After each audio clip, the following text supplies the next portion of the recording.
عقل مند وہ ہے جسے غصہ دیر سے آتا ہے۔ حسد بدن کو گلا دیتا ہے جبکہ قناعت بدن کو تازگی بخشتی ہے۔ کسی شخص کا تعلیم یافتہ ہونا اس کی بہترین مالیت ہے۔ عقل مند علم دوست اور کم گو ہوتا ہے، اور احمق بھی جب تک خاموش رہتا ہے عقل مند شمار ہوتا ہے۔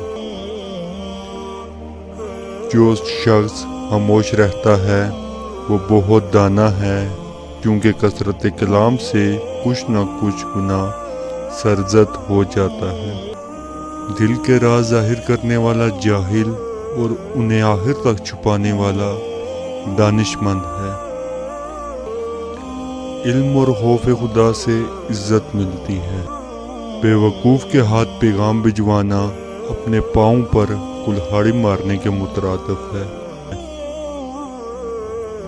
شریر راست بازوں کی اور برے نیکوں کی اطاعت قبول نہیں کرتے۔ میٹھے بول غصے کو رفع کرتے ہیں۔ جو مفلسوں پہ رحم کرتا ہے وہ اپنے خالق کی عزت کرتا ہے۔